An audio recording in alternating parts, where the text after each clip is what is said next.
मैया यशोदा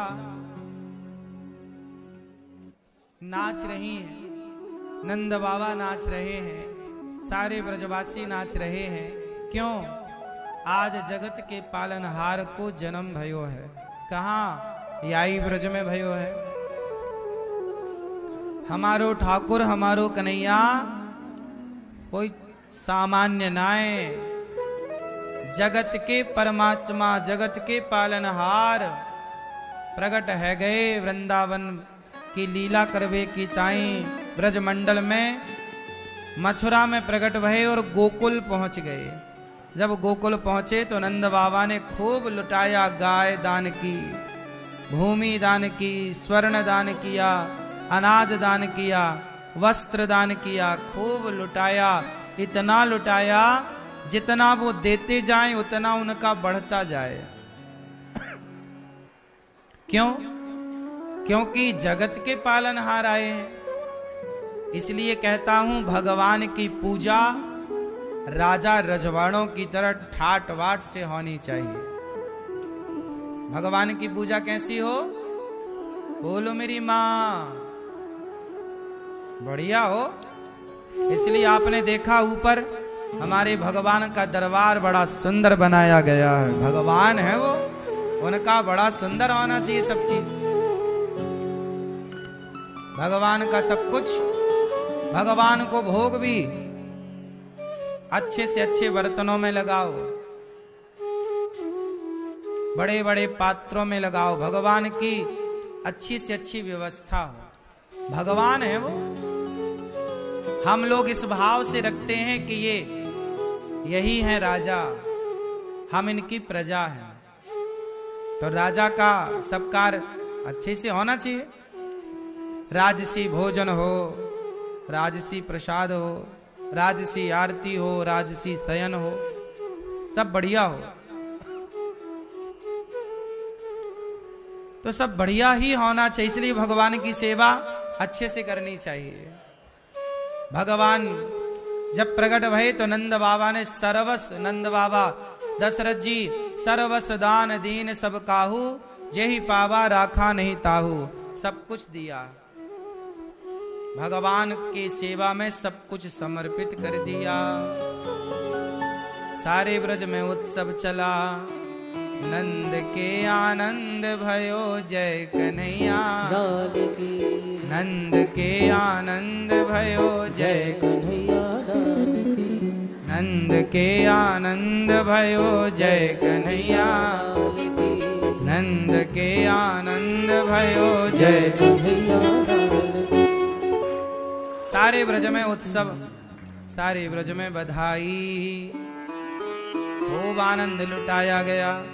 अभी उत्सव आनंद चल ही रहा था भगवान का कि भगवान की इस कहते हैं जो नंदोत्सव कराते हैं, जो नंदोत्सव करते हैं, जो नंदोत्सव में सम्मिलित होते हैं, उनके घर में नाना प्रकार के उत्सव होते रहते हैं। अपने जीवन को ऐसा बनाओ कि उत्सव प्रधान हो। आए दिन आपके घर में कोई ना कोई उत्सव होते रहे। आजकल लोगों के घर में कोई उत्सव नहीं होता, जबकि मंदिरों में हर महीने 15 दिन में कोई ना कोई उत्सव होता रहता है। पहले घरों में भी लोग भगवान का उत्सव करते थे। सारे गांव के लोग मिलकर मंदिर में उत्सव मनाते थे। सावन का महीना आता था, पूरे महीने रामायण चलती थी, कीर्तन भजन चलता था।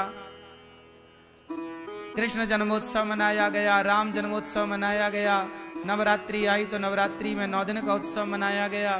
गणेश जी का उत्सव मनाया गया। आपके घर में भी पर्सनल कोई उत्सव मनाने, भगवान जिस दिन आप प्रतिष्ठा कराए उनका उत्सव मनाया करो हर वर्ष। अमावस पूर्णिमा कोई तिथि निश्चित कर लो, सत्यनारायण भगवान की कथा सुन लिया करो, एक छोटा सा यही उत्सव हो जाएगा। सत्यनारायण भगवान की कथा में भगवान का अच्छे से पूजन हो जाएगा। पंजीरी का प्रसाद बांटो, सबको बुलाओ, कन्याओं को, ब्राह्मणों को, संतों को घर में, और इसी बहाने घर में साधु संतों के, ब्राह्मणों के, कन्या के चरण पढ़ते रहेंगे और कीर्तन भजन होता रहेगा। यही उत्सव छोटा सा सामान्य 2-4 घंटे का उत्सव। क्यों मैया? आजकल लोगों के घर में सत्यनारायण भगवान की कथा होनी भी बंद हो गई। बोलो हाँ कि ना? अब सत्यनारायण भगवान की कथा भी कराने वाले लोग कम हैं। अब आप लोग कराते हो कथा सत्यनारायण भगवान की? महीने में एक कथा करा ही लिया करो सत्यनारायण भगवान की। साल में 12 हो जाएंगे, या 2 महीने में एक बार कर लो 6 हो जाएंगे, 3 महीने में एक बार कर लो। उत्सव होते रहने चाहिए। जिनके घर में उत्सव होते रहते हैं, कहते हैं ना कि जिसके बच्चे, आप देखो यहां कोई बच्चा है, यदि वो हंस रहा है तो उसे और हंसाया जाता है, और कोई बच्चा रो रहा है तो उसे और अगल बगल वाले और उंगली कर करके और रुलाते हैं। रोते हुए बच्चे को और उंगली करके रुलाते हैं, और हंसते हुए बच्चे को और हंसाते हैं गुदगुदा के। हंसते को हंसाया जाता है, रोते को रुलाया जाता है। यदि आप अपने जीवन में हंस रहे हैं, प्रसन्न हैं, तो भगवान आपकी प्रसन्नता को और बढ़ाते रहेंगे। और आप रो रहे हैं, दुखी हैं, तो भगवान कहेंगे रो रहे हो तो और अच्छे से रो, फिर और भर भर के रोना हो जाता है। इसलिए हंसा करो, जीवन में दुखी ना रहा करो। ये नहीं है वो नहीं है ये मत सोचा करो, जो है उसमें प्रसन्न रहा करो। इसलिए सदा हंसते को हंसाया जाता है, रोते को रुलाया जाता है। इसलिए हर हाल में प्रसन्न रहो और उत्सव मनाते रहो, अच्छे कार्य करते। आप वृंदावन आए, यह भी आपके लिए एक उत्सव है कि चलो वृंदावन में उत्सव मनाएंगे, धाम का भ्रमण करेंगे। आते रहो। 7 दिन कथा सुन लिया, ये सबसे बड़ा उत्सव। भागवत करा लिया आप लोगों ने, इससे बड़ा उत्सव क्या होगा। इसी उत्सव में देखो कृष्ण जन्मोत्सव भी आ गया, इसी में रुक्मणी मंगल का उत्सव भी आएगा, इसी में भगवान की होली का उत्सव भी आएगा, इसी में ना भगवान के 24 अवतारों का उत्सव आता रहता है। तो भागवत सुन लेना सब कुछ कर लेने के बराबर है। हाथी के पांव में सबके पांव आ जाते हैं, ये कहावत है। हाथी के पांव में क्या मतलब हुआ इसका? हाथी के पांव में सबके पांव आ गए, क्या मतलब हुआ? इसका मतलब हुआ कि हाथी के पांव से बड़ा किसी का पांव नहीं होता। हाथी के पांव में सबके पांव आ गए, मतलब भागवत जी सुन लिया तो सारे उत्सव हो गए, सारा कुछ सुन लिया, 4 वेद सुन लिया, 18 पुराण। तो साल में एक बार भागवत की पोथी पाठ कर लो, करा लो, या भागवत सुन लो, कुछ भी कर लो। ये अच्छे कार्य साल में। ऐसा ना हो कि 20 साल तक कुछ नहीं हुआ घर परिवार में, नहीं, हर वर्ष कुछ ना कुछ होना चाहिए, हर वर्ष हो। सही है मेरी माँ? हर साल उत्सव हो। जैसे हमारे भैया श्री उपेंद्र सोमपुरा जी, सोनल सोमपुरा जी, आपके द्वारा भागवत जी का उत्सव हो गया मैया, है ना। ये भागवत जी का उत्सव हुआ तो क्या हुआ, कल आप लोगों ने मनाया ना जन्मोत्सव, खूब बधाई लुटाई, लूटी लुटाई, यही तो उत्सव है। जो भागवत की कथा में नंदोत्सव मनाते हैं, उनके जीवन में सदा उत्सव होते रहते हैं। बाल गोपाल, जब कन्हैया का उत्सव मनाया गया तो घर परिवार में बाल गोपाल की किलकारियां गूंजती रहती हैं। कहा यह जाता है कि भागवत जी जो सुनता है, भगवान श्री कृष्ण का जन्मोत्सव मनाता है, जो यदि उसके संतान ना हो तो भगवान कृष्ण की कृपा से उसको माँ बनने का, पिता बनने का सौभाग्य मिलता है, और उसको पुत्र रत्न की प्राप्ति भगवत कृपा से होती है, भागवत जी की कृपा से होती है। ये उत्सवों का प्रभाव है। किसी का विवाह ना हो रहा हो तो वह राम जी के भगवान कृष्ण के विवाह का रुक्मणी उत्सव मनाए, रुक्मणी मंगल। इससे विवाह के योग बनते हैं। तो ये भागवत करा लेने से फिर सब कुछ हो गया। आप जैसे यहां पोथी पाठ करा रहे हैं भक्त लोग, मैया सो गई? मैया सो गई मेरी माँ। ये भी एक उत्सव है नींद का, मस्त सो रहे हैं।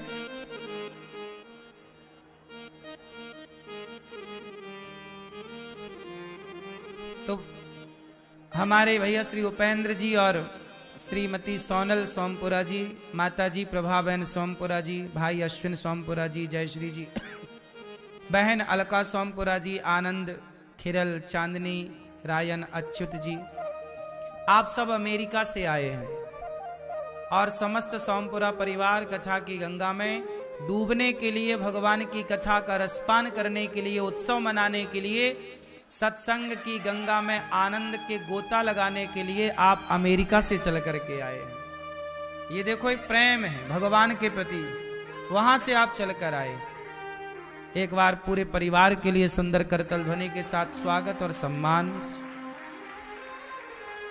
साथ ही श्री प्रदीप भाई पटेल जी, श्रीमती गीता बहन पटेल जी, गीता मैया, आज आप लोगों ने, श्री सोनल सोमपुरा जी ने, आपने गौदान भी किया। गौदान भी आपकी ओर से था। भागवत जी भी सुन रही हैं, तो भागवत सुनने के साथ साथ गौदान, गौदान मतलब सबसे बड़ा दान आप इन्होंने किया। श्रीमती गीता बहन पटेल जी, पुत्र श्री अक्षय कुमार पटेल जी, श्रीमती जय शिखा पटेल जी, भाई श्री दिलीप भाई पटेल जी, श्रीमती भारती बहन पटेल जी, श्रीमती नैना बहन पटेल जी, नडियाद गुजरात से हैं, आप भी अमेरिका रहते हैं, और विनोद भाई पटेल जी, श्रीमती तरलिका बहन पटेल जी। मरने के पहले हम सबको 3 काम कर लेने चाहिए। बार बार मैं आपको ये बात बताता हूं, भूल ना जाएं आप, इसलिए बताता हूं। मरने के पहले हर व्यक्ति को, यहां जितने लोग बैठे हैं ये बात सबके लिए है, और जो टीवी पर सुन रहे हैं ये बात सबके लिए है। 3 काम सबको करना चाहिए मरने के पहले, जीते जी। क्या? पहला काम, जीते जी अन्नदान करना चाहिए। मरने के पहले ही अपनी 13वीं कर लो।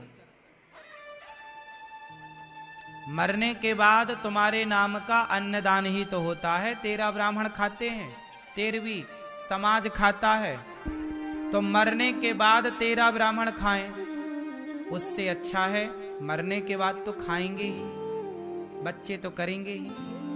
जीते जी अन्नदान, क्योंकि मरने के बाद कुछ मिले ना मिले, अन्न की जरूरत तो मरने के बाद भी, क्योंकि जहां रहोगे। दानवीर कर्ण का नाम तो सुना होगा, महाभारत के एक विशेष पात्र हैं। जब दानवीर कर्ण मरे, तो दानवीर कर्ण जब मरे तो स्वर्ग गए। स्वर्ग गए तो वहां पर इंद्र ने सोने से बनी रोटियां परोसी, कहा कर्ण खाओ। कर्ण बोले इंद्र आप मजाक कर रहे हैं, सोने की रोटी कोई खाएगा? क्या करें कर्ण, आपने सारी जिंदगी स्वर्ण दान किया है। कर्ण ने सारी जिंदगी क्या दान दिया है? वो रोज सोना दान करते थे कर्ण, इसलिए दानियों में श्रेष्ठ है। जब उनका आखिरी समय आया मृत्यु का, वो जिस रथ पर चलते थे वो रथ सोने का था। उन्होंने वो रथ भी मृत्यु के पहले दान कर दिया था कि यदि मैं मर जाऊं तो ये रथ समाज की सेवा में लगा देना। जब उनके बाण छाती पे लगा, अर्जुन ने मारा, जब छाती पे बाण घुसा तो एक पंडित जी आ गए, बोले महाराज हमारी बेटी का ब्याह है, शादी है, पैसे नहीं है, सुना है कि आप बहुत बड़े दानी। देखो छाती में बाण घुसा है, लड़ रहे हैं मौत से, मतलब आखिरी 5-10 मिनट में मर जाएंगे। उस समय ब्राह्मण आ गए, देखो ये, और वो ब्राह्मण कोई नहीं था, श्री कृष्ण ही ब्राह्मण बनकर परीक्षा लेने आए थे कि देखें कि इनके दान की श्रेष्ठता कितनी है। तो भगवान श्री कृष्ण आए ब्राह्मण बनकर। भैया देखो, एक बात याद रखना, पता नहीं किस रूप में भगवान आ जाए तुम्हारी परीक्षा लेने, ये समझो, यहाँ इशारा है ये। पंडित जी आए, बोले हमारा बेटी का ब्याह करना है, बड़े कष्ट हैं, पैसे नहीं है, क्या खवाएंगे, क्या देंगे उनको दान। कर्ण ने कहा कि मैंने तो सब कुछ दान कर दिया है, सोने का रथ है, मेरा धनुष है, मैंने जो वस्त्र पहने हैं मैंने सब पहले ही दान कर दिया, और जिन्हें दिया है उनका अधिकार है अब इस पर, आपके लिए क्या है, तो क्या मैं आपके द्वार से खाली जाऊंगा। कर्ण बोले नहीं, खाली मत जाओ, ये मेरा अंतिम समय है। तब कर्ण को याद आया, कर्ण ने अपने दांतों में सोना लगवा रखा था। पुराने लोग, आपने याद रखा होगा, पुराने लोग दांतों में सोना लगवाते थे, याद है आपको, सोना जड़वा लेते थे दांतों में। सोचिए छाती में बाण घुसा है, आखिरी सांस चल रही है, एक पत्थर उठाए और दांत तोड़े अपने। अब सोचिए मरने वाला अपना दांत और तोड़े। लेकिन धन्य है कर्ण, इसलिए कर्ण को दानवीर कहा जाता है। क्या कहा जाता है? दानवीर। क्यों? क्योंकि मृत्यु के आखिरी पल पर इन्होंने दांत तोड़े, और दांत तोड़ के जैसे ही श्री कृष्ण को दिया, भगवान प्रकट हो गए अपने रूप में। कर्ण, मैं तुम्हें वचन देता हूं कि ये धरती तुम्हें आज से दानवीर कर्ण के नाम से पुकारेगी। ये दानवीर कर्ण नाम भगवान कृष्ण ने दिया है। आज तक तुम केवल कर्ण थे, आज तक तुम केवल राधेय थे, कर्ण थे। आज एक नाम और जोड़ा जाएगा, आज से सारी दुनिया तुम्हें वीर कहेगी। कौन सा वीर? दानवीर कर्ण। जहां भी दानवीर शब्द आएगा वो कर्ण के लिए ही आएगा। भगवान ने कहा, कर्ण कुछ मांग लो, तुमने दान किया है, हम ऋणी हैं। देखो, आप दान करते हैं ना, तो आप दान करके भूल जाते हैं, पर आपके दान करने से भगवान ऋणी हो जाते हैं, क्योंकि तुमने किसी को दिया है ना, तो वो जिसको दिया है वो भगवान का ही तो है। तो इनडायरेक्ट आपने सेवा तो भगवान की कर दी। आप बताओ, रास्ते में आपने, अब गौरी गोपाल आश्रम में भोजन सबको मिल रहा है, आप लोग तो भोजन बांट के बंटवा के दे के भूल गए, लेकिन ये बताओ, ये वृंदावन किसका है? भगवान का।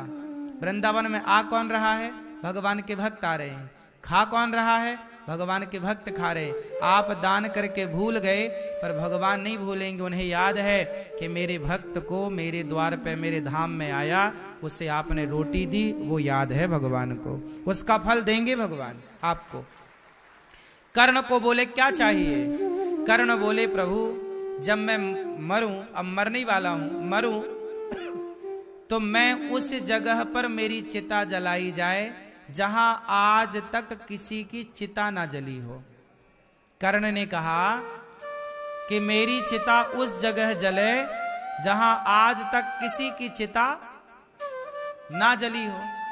अब इस धरती, उस जगह मेरी चिता जले जहां आज तक कोई मरा ना हो, मतलब जिस जगह पे कोई की मृत्यु ना हुई हो, वहां पे मेरी अंतिम क्रिया हो। अब इस धरती में ऐसी कौन सी जगह है जहां आप लोग बैठे हैं, यहां भी कोई ना कोई चींटी तो मरी ही होगी, कोई ना कोई कॉकरोच तो मरा ही होगा, कोई ना कोई जीव तो मरा। इस धरती पे ऐसी कोई जगह नहीं है जहां कोई ना कोई जीव हत्या ना हुई, जीव मरा ना हो। क्यों जी? है? बोलो। बारिश आती है ना, तो बारिश आती, कितने सारे कीड़े मकोड़े उड़ते हैं लाइट में, कितने सारे बरसाती कीड़े, वो कहां नहीं मरते, पूरा धरती उस कीड़े से, मकोड़ों से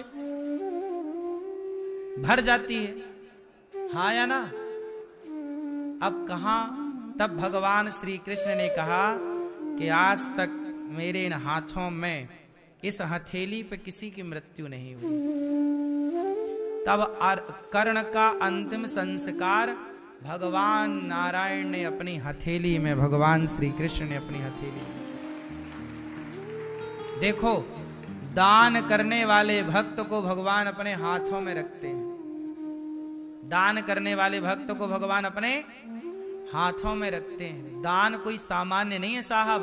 कोई तीर्थ ना कर पाए, कोई गंगा ना नहा पाए, कोई जप ना कर पाए, तप ना कर पाए, केवल दान कर दे तो उसकी सदगति वही होगी जो बड़े बड़े साधु संतों की होती है। दान की भी अपनी एक महिमा है। जैसे गंगा स्नान की महिमा है, जैसे भागवत की महिमा है, ऐसे दान की महिमा है।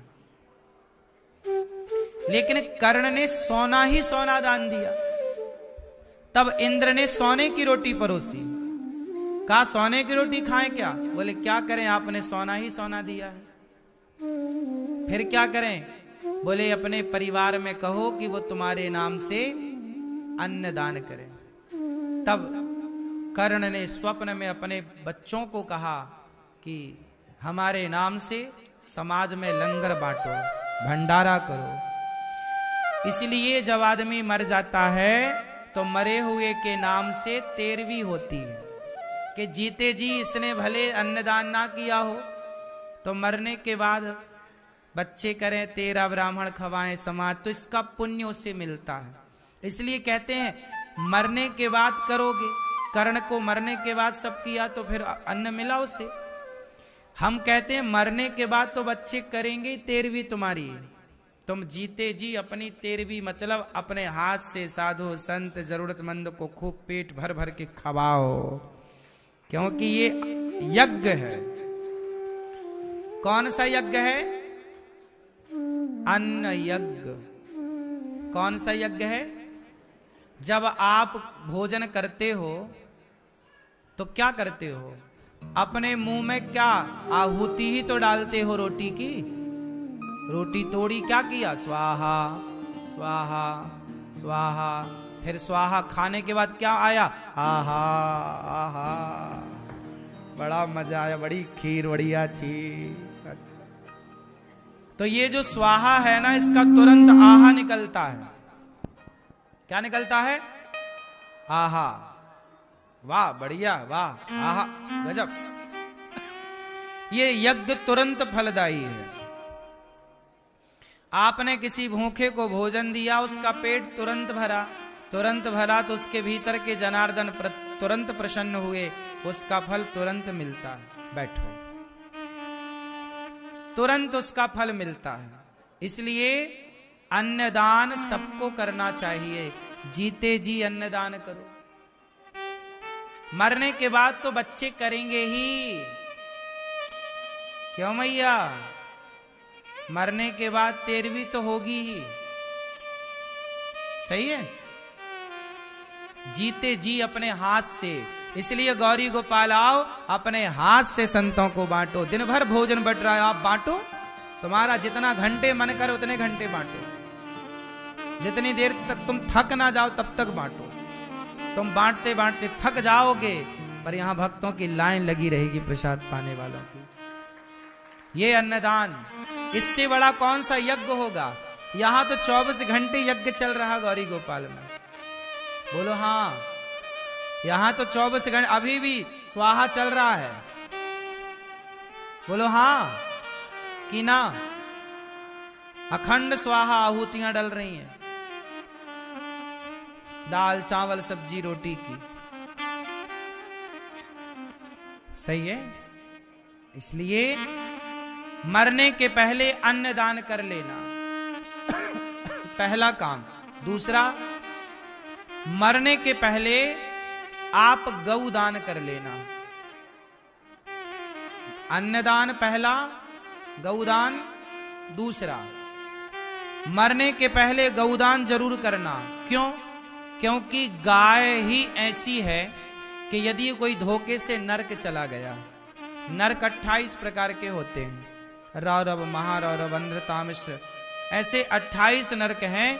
उन नरकों में यदि कोई धोखे से चला गया तो जैसे गाय, आपको पता है आपको तैरना नहीं आता माना कि, और नाव भी नहीं है, और नदी बहुत बड़ी है और बाढ़ और चल रही है, तो नदी पार कैसे करना? और आपके पास एक गाय है, तो बताओ कैसे पार होगा?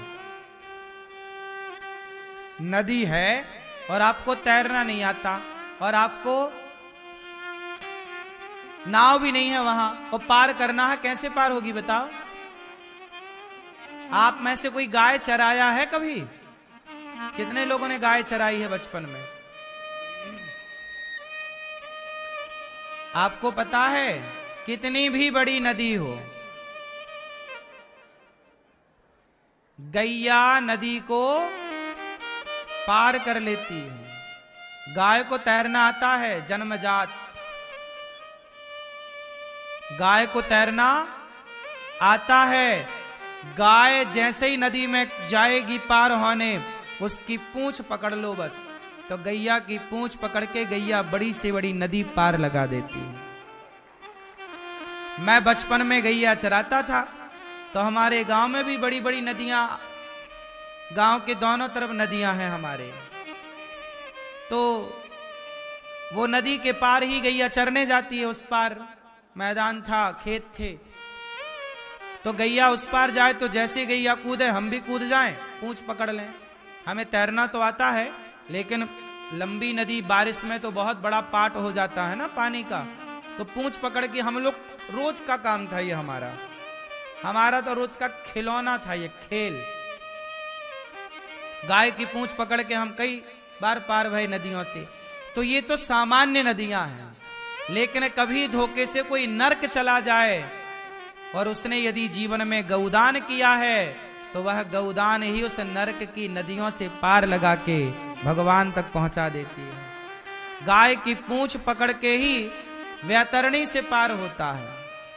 किससे पार होता है? वैतरणी, भव से पार। इसलिए यदि वो फंस गया वो उलझन में, इसलिए गौदान करो जीवन में। गौरी गोपाल गौशाला में जैसे आज मैया जी ने गौदान किया, गाय की पूंछ पकड़ के ही गौदान होता है, तो आप भी ये सब कार्य जीते जी के काम है। ये मरने के बाद बच्चे करेंगे अच्छा है। तुमने सारी दौलत कमाई और बच्चों को दे दी, और बच्चों ने कहा रे अब कौन करे। आजकल तो बच्चे भी, छोटा बेटा कहता है बड़े भाई से, छोटा भैया तुम कर लो पिताजी की तेरहवीं, तुम कर लो सब काम। तुम्हारे यदि 2 बच्चे होंगे ना और 3 बच्चे होंगे, तो बाप की 13वीं करने में भी वो सोचा विचारी करते हैं कि कौन खर्चा करे इतना सारा, ये जो बिल बनेगा वो किसके माथे जाएगा। इसलिए बच्चे तो मरने के बाद अब राम जाने क्या गैया दान करते हैं कि तुम्हारे नाम का पिल्ला दान करते हैं। इसलिए तुम जीते जी अपने नाम से सब करते चलो। बच्चे जो करेंगे वो प्लस है, तुम्हें ही मिलना है, और क्या बुराई है, क्यों जी? इसलिए भरोसे बच्चों के ही ना रहो, बच्चे करेंगे। चलो बच्चे करना भी चाहें, पर माहौल खराब हो जाए। जैसे कोरोना काल आया, कोरोना काल में जिनकी डेथ हुई, मृत्यु हुई, तो करना भी चाहा लोगों ने तो कुछ कर भी ना पाए। न 13 ब्राह्मण मिले कोरोना में खाने के लिए, न समाज खाई। अब पता नहीं किस माहौल में किस समय मरते हैं। तो हम किसी भी माहौल किसी भी समय मरें, अपना सब करके चलें, तो बाद में कोई करे ना करे, हम अपने पुण्य से पार होंगे। हम क्यों तुम्हारा मुंह ताकें कि भाई तुम करोगे कुछ हमारे नाम से तब हमारा उद्धार होगा। हम क्यों, हमारा बेटा पिंडदान करे तब हमारा उद्धार हो, नहीं। हम अपने जीते जी पुण्य इतना करके चलें कि हमें किसी के पुण्य के बल पर तरना ना पड़े। इतना पुण्य तो कर लो कि अपने पुण्य के बल पर भवसागर को पार कर जाओ। जीते जी कुछ काम कर लो। जैसे रोटी, कपड़ा, मकान, ये जीते जी की जरूरतें हैं, ऐसे गौदान, अन्नदान, और तीसरा काम है भागवत कथा। क्योंकि राजा परीक्षित जी का उद्धार कैसे हुआ? भागवत सुनकर। धुंधकारी का उद्धार कैसे हुआ? भागवत सुनकर। कुछ हो ना हो, जीवन में कम से कम एक बार भागवत जरूर करवा लेना, सुन लेना, पोथी पाठी करा लेना। इससे क्या होगा कि भागवत सुनने वाले का भी उद्धार निश्चित है। तो जैसे रोटी, कपड़ा, मकान, 3 जरूरतें हैं जीते जी की। रोटी कपड़ा मैया, बोलो मेरी माँ। रोटी कपड़ा मकान, ये जीते जी की आवश्यकता है, जीते जी की जरूरत है। ऐसे ही जैसे जीते जी रोटी तो होना चाहिए, कपड़ा होना चाहिए, मकान होना चाहिए, ऐसे मरने के बाद भी 3 जरूरतें हैं, अन्नदान, गौदान और भागवत की कथा। ये मरने की जरूरतें हैं। ये मरने के बाद आपके पास ये पुण्य होगा तब आप काम बनेगा आगे, वरना फिर जाओ नरक, फिर वहीं से आना 84 के चक्कर में। इन बातों को समझ लो। देखो पैसे, आज ना आप छोटा छोटा गणित लगाओ, आज के लोग गुटखा खा के थूक रहे हैं। पूरी जिंदगी में आदमी 2, 5, 10 लाख का तो गुटखा खा जाता होगा। पूरा जीवन का यदि हम उसका जोड़ें, जैसे गुटखा खाते हैं लोग, तो गुटखा खाते हैं तो 10 रुपए का गुटखा खाते हैं, 20 रुपए का खाते हैं, रोज 50 रुपए का खा जाते हैं। अब 50 रुपए रोज के हिसाब का 1 साल का निकालो, फिर उनके 10 साल का निकालो, 20 साल का निकालो, 30 साल गुटखा खाए तो 30 साल का, तो लाखों रुपए तो गुटखे में खर्च हो गए, नहीं हो गए? शराब पीने वाले के लाखों रुपए शराब में खर्च हो गए। सिगरेट पीने वाले किस तरह, भाई यदि आप 2 सिगरेट रोज पीते हैं पीने वाला, तो 10 रुपए की सिगरेट आती है माना की, पता नहीं कितने की आती हो, कितने की आती है नहीं पता, नहीं, मैंने सुना एक सिगरेट 70-80 रुपया की भी आती है, भगवान जाने का भरा होता है उसमें। तो देखो लोग पैसे तो बर्बाद कर ही रहे हैं, सिगरेट में, शराब में, गुटखे में, तंबाकू में, बीड़ी में। वो पैसा वहां ना खर्च होकर यदि वो समाज की सेवा में खर्च हो तो समाज का भी भला होगा और उस पुण्य से तुम्हारा परलोक सवर जाएगा, तुम दोनों तरफ से सुखी हो जाओगे। लेकिन व्यक्ति समझदारी का परिचय दे ही नहीं रहा। पैसा आता है, उसका सदुपयोग कम करता है, दुरुपयोग ज्यादा है। अच्छा, आप लोगों से मैं एक छोटा सा हिसाब कर लूं, फिर आप लोग अकेले में अपना हिसाब करना। आप जितना भी कमाते हैं, माना कि 100 रुपए कमाए या 500 कमाए या 1000 कमाया या 10,000 कमाए, आप जो पैसा कमाते हो, माना कि आपने 100 रुपए कमाया, तो 100 रुपए में कितने पैसे का आप सदुपयोग करते हो और कितने पैसे का आप दुरुपयोग करते हो, ये एक हिसाब लो, अपने को दो और अपने को हिसाब लो, अपने को दो कि भाई मैं कितने रुपए का सदुपयोग करता हूं अपनी कमाई का, महीने भर में मैं कितना पैसा बर्बाद करता हूं व्यर्थ में और कितने पैसे का मैं सदुपयोग करता हूं। इसकी एक लिस्ट बनाओ और स्वयं चेक करो और देखो कि आपका कितना पैसा वेस्ट हो रहा है। उस वेस्ट पैसा को आप बचा सकते हैं और उसे अपने ही उपयोग में सही जगह लगा सकते हैं या भविष्य के लिए उसे सेव कर सकते हैं। 2 पैसा बचे भी रहें तो बुराई नहीं है। पैसे लोगों के पास आते हैं तो लोग उसका दुरुपयोग पहले करते हैं। क्यों मेरी माँ? जैसे मैयाओं के पास पैसा आया तो कल तक 500 की साड़ी पहनती थी, जैसी पैसा आया तो 2500 की ले आई। जब 500 की साड़ी में ही गुजारा हो जाए तो 2000 बचा के रख लो ना, काम आएंगे, बच्चों की पढ़ाई में काम आ सकते हैं। बुरे वक्त भगवान ना करे आए, उस बुरे वक्त में पैसा काम आ जाता है। 2 पैसा होंगे तो किसी के आगे हाथ नहीं पसारना पड़ेगा। क्यों मैया? सही है। पैसे हैं इसका मतलब ये नहीं कि हम उसको उड़ाएं। लोग कपड़े में पैसे लगाते हैं, 50-50 हजार रुपए के लहंगा पहन लेती हैं हमारी माताएं और एक बार पहन के खत्म।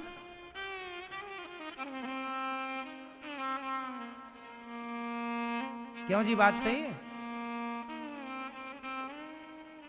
पहनो, भगवान ने दिया है आपको, भगवान करें और दो। आपकी हैसियत तो अच्छी है, आप बहुत अच्छे हैं, समझदार हैं, लेकिन संसार को क्या दिखाना।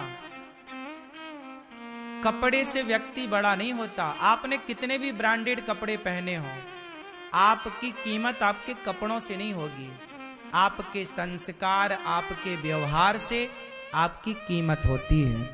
व्यक्ति आपके संस्कारों को देखता है। आपका संस्कार, आपका बिहेव, आपका व्यवहार जो है वही तो आपकी कदर बढ़ाता है। कपड़े कितने भी ब्रांडेड, कितने भी महंगे वाले पहनो, क्या होगा? तन ही तो ढकना है। आजकल तो लोग फटे से फटा कपड़ा भी पैसों में लाते हैं।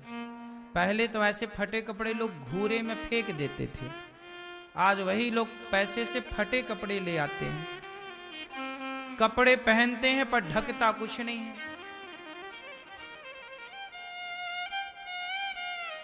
क्यों? सही है। तो आप लोगों से हम केवल इतनी बात कहना चाह रहे हैं, आज के नौजवान दोस्तों को, ये आज के लड़के ना, छोरियां, ये पैसा कमाने लग जाएं। माना कि 20-25 हजार की नौकरी मिल जाए किसी को, 50 हजार मिल जाए, या बिजनेस करने लग जाए तो थोड़ी सफलता आ जाए। पैसा आया कि सबसे पहले उसका स्वभाव बदल जाता है। पैसा आने के बाद सबसे पहले क्या बदलता है? बोलो, क्या बदलता है? स्वभाव बदलता है। पहले आपका स्वभाव, आपका व्यवहार, आपका बोल चाल अलग था। पैसा आने के बाद आपकी अकड़ अलग हो गई है, आपका एटीट्यूड, आपका ईगो अलग दिखता है। क्या जरूरत थी व्यवहार बदलने की? पैसा जितना आए, आम के वृक्ष में जितने ज्यादा फल लगते हैं वो डालियां उतनी झुक जाती हैं। ईश्वर जितना पैसे वाला बनाए, धनवान बनाए, उतने सरल, उतने सहज होना, यही आपकी महानता है। अकड़ जाना ये बबूल का काम है, कांटों से भरा है, इसलिए वो झुकता नहीं है। बबूल कहां झुकता है? जबकि आपने कोई भी फलदार वृक्ष देखे होंगे, डालियां बिल्कुल झुक जाती हैं। झुकता वही है जिसमें जान होती है। अकड़ खास मुर्दे की पहचान होती है। अकड़ होती है मुर्दे में। यदि आप पैसे से अकड़ गए तो आप मुर्दे से कम नहीं हैं। इसलिए अकड़ क्यों? क्या अकड़? किसकी अकड़? ज्यादा अकड़ में ना रहो साहब। दिया है ईश्वर ने, प्रसाद मान के रखो। और जितना पैसा आज जो पैसा कमाओ मेरे दोस्तों, सबसे पहले अपने स्वभाव को मैनेज करो।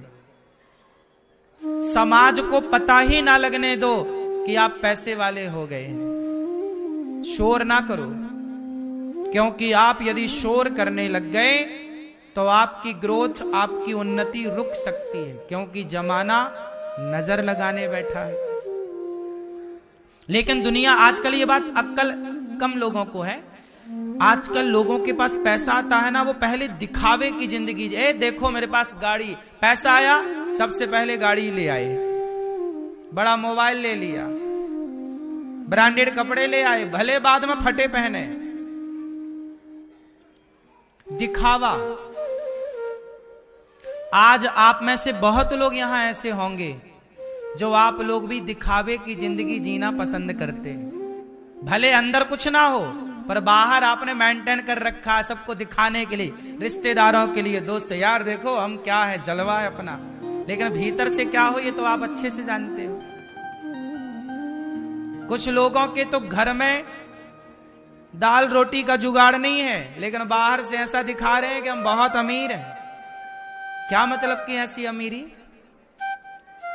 दिखावे से क्या पाओगे? बहुत लोग हैं जो बैंक का कर्जा लदा पड़ा है सिर पे, कर्जे में करोड़ों का कर्जा है। भैया सबसे सुखी व्यक्ति कौन है बताओ? एक तो है कि जिसके पास संतोष है वो सुखी है, लेकिन एक परिभाषा और है महाभारत में कि जिसके पास कर्जा नहीं है किसी का, लेन देन क्लियर, जिसके, सुनो ये पाठ बच्चों को पढ़ाना बहुत तरीके से, जो मैं बोल रहा हूं ये बात मैं 20 साल से लेकर 30 साल के लड़का लड़कियों के लिए, इस पीढ़ी के लिए बोल रहा हूं, क्योंकि इस उम्र में ये निर्णय आपको जीवन भर सुख देंगे। ये जो ज्ञान है ना, ये पढ़ने से नहीं मिलता, ये अनुभव है। कोई पुस्तक में ये सब नहीं लिखा, ना तुम्हें कोई पुस्तक ये ज्ञान दे सकती है, कोई कॉलेज कोई यूनिवर्सिटी तुम्हें ये नहीं पढ़ा सकती, ये अनुभव है। कितना भी बड़ा आज का युवा हो, लड़का हो लड़की हो, पढ़ा लिखा हो, वो लोग गलतियां कहां करते हैं, यही गलतियां करते हैं। पैसे आए बर्बाद कर दिया, उड़ा दिया, बचा के नहीं रखा, कल की प्लानिंग नहीं कर पाए, अपने लिए घर नहीं बना पाए, अपने लिए दुकान नहीं बना पाए, अपने लिए बिजनेस नहीं खड़ा कर पाए, अपने आगे के रास्ते क्लियर नहीं कर पाए, दिखावे में जीते रहे, कर्जा ले लेके गाड़ियों में घूमते रहे, कर्जा ले लेके बंगला बनाते रहे, बाद में कुड़की हो गई, बैंक वाले ने ले लिया। क्या समझदारी है? हमारे बुजुर्गों ने इस पर एक कहावत कही है, कहो तो बता दूं, जितना चादर हो उतना पैर पसारो। क्या मतलब हुआ? संसार में सबसे सुखी वही है जिसके सिर पे कर्जा, बोलो ये बात। चलो अब आप लोगों से मैं ये पूछ रहा हूं, ये बात सही है कि गलत है? आज चैन की नींद उसे आती है साहब जिसके ऊपर कर्जा नहीं है, जिसके सिर पे कर्जा है वो रात को ठीक से सो नहीं पा रहा है, शांति नहीं है, टेंशन है, ना सो पा रहा। जब सो नहीं पाएगा तो खा नहीं पाएगा ठीक से, उसे स्वाद नहीं आ रहा है। तुम्हारे घर में जो भोजन बनता है, दाल चावल सब्जी रोटी, वही भोजन किसी भूखे को खवाना, कहेगा वाह मां क्या बनाया तुमने, क्या स्वाद है। और वही भोजन तुम अपने पति को, अपने ससुर को खवाओ तो कहते हैं इसमें ये नहीं है वो नहीं है। क्यों? भोजन में कमी नहीं है, खोपड़ी में कमी है, टेंशन है, यहां पर टेंशन है, परेशान है यहां से। इसलिए 17 तिगड़म चल रहे हैं ना, इसलिए उसका ध्यान भोजन में नहीं है, स्वाद मिल ही नहीं रहा है। समझो ना। एक बात बताओ, जब आपको सर्दी हो जाती है तब भोजन का स्वाद मिलता है? गंध आती है? कुछ सुंघाता है? शरीर क्या है? शरीर जितना हैप्पी रहता है, हम जितने प्रसन्न रहते हैं, उतना प्रकृति का आनंद लेते हैं। हमें चिड़ियों की चहक कब अच्छी लगती है? बोलो। जब हृदय प्रसन्न हो तो चिड़ियों का चहकना, बोलो मेरी मां, चिड़ियों का चहकना अच्छा लगता है। गिलहरी का खाना देखना, गिलहरी खाती ना कुछ, गिलहरी को देखना अच्छा लगता है, मोर को देखना अच्छा लगता है, प्रकृति को देखना, आकाश को देखना, नदियों को देखना, समुद्र को देखना, गुलाब को देखना, वाह, सबको जो ईश्वर ने बनाया उस प्रकृति को देखना भी एक आनंद है। लेकिन आप लोग अभी आनंद से बड़े दूर हो चले हैं। अब कहां कोई चिड़िया की चहक सुन करके खुश हो रहा है? क्योंकि इतना तुमने कचरा भर लिया है, टेंशन का, डिप्रेशन है, परेशानी है, तुम हार्ट अटैक आ रहा, मर रहे हो। जिंदगी तुम जिए कहां? तुम तो घिसटते रहे और मर गए अंत में, बोझा गधों की तरह ढोते रहे ढोते रहे ढोते रहे। गधों की तरह तुमने जीवन जिया है, बोझा लेकर जीवन जिया है, कर्जे पे कर्जे लदे हैं। जरूरतें कम करो, आमदनी बढ़े और जरूरतें कम हो, फिर सुखी हैं आप। राम इतना दीजिए जामे कुटुंब समाए, मैं भी भूखा ना रहूं साधु न भूखा। अच्छा मुझे आप लोग बताओ, मैं आप लोगों से एक सलाह ले रहा हूं, बताओ कर्जा लेकर मैं दिखावा करूं कि मैं इतना बड़ा आदमी हूं, ये हूं, इससे क्या होगा? ये समझदारी है कि बेवकूफी है? और मैं आपको दिखा के पाऊंगा क्या? क्या मिल जाएगा? आप तो हा हा कह के चले जाओगे, झेलना मुझे है। समझदार लोग दिखावे में नहीं जीते। अनिरुद्धाचार्य कभी दिखावे की जिंदगी में रहा नहीं। हमें जमीन में सोना पड़ा, हम जमीन में सो गए। बिस्तर मिला तो बिस्तर पलंग में सो गए। नमक रोटी मिली तो नमक रोटी खा लिया। बचपन में मैं भीख मांगता था अपने गांव में घर घर जाके। हम प्रोफेशनल भिखारी हैं।